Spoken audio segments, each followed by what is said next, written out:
that you yourself know that marriage is sacred. Because all of us has the right to love and choose the person. Choose who will love. No, it's not. It's only a man and a woman who can love. Yeah.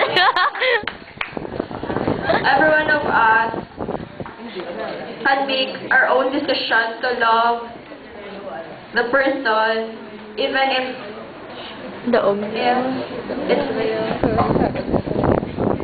Okay, next question. Do you believe that if same-sex marriage will be implemented, the persons involved in the relationship will be happy enough to sustain the love? Yeah. Do you believe that if same-sex marriage will be implemented, the persons involved in the relationship will be happy enough to sustain the love?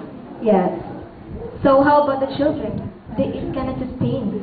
You can, if I know that same-sex marriage cannot bear a child, but they can adopt to, they cannot be a good role model. They can explain, they can adopt and explain to the child that they have the right to love one another and be a happy family. How could it be a happy family because it has no mother, father? How could it be? Both of them can be a mother and a father. How could it be is that man and a man and woman and a woman? The man and a man can act like a mother and a father. Bye-bye.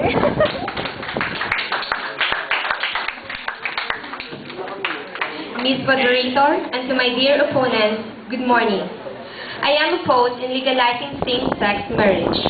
I believe that they should be sanctioned by either the church or the government. Homosexuals are sinful. As we all know, marriage should be defined between a man and a woman. It is against the law of creation. First, same-sex marriage would weaken the definition and respect for the institution of marriage. Marriage is the most sacred institution in this country, and every society considers it the joining of a man and a woman. Second, it could provide a slippery slope in the legality of marriage. It could start a chain reaction that destroys the whole idea of marriage. If someone wants to marry his dog, why shouldn't he be able to? But if someone wants to marry their brother or parent, last, it would further weaken the traditional family values essential to our society. The building blocks of our society and the thing that makes it strong is the traditional family of man, woman, and children.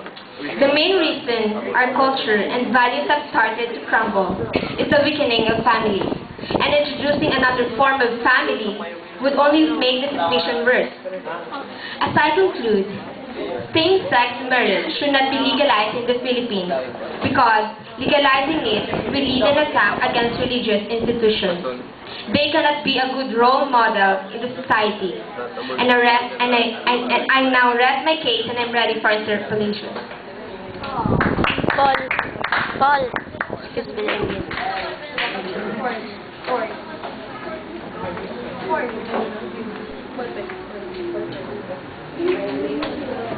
Are you aware that every one of us has the right to love regardless of its gender?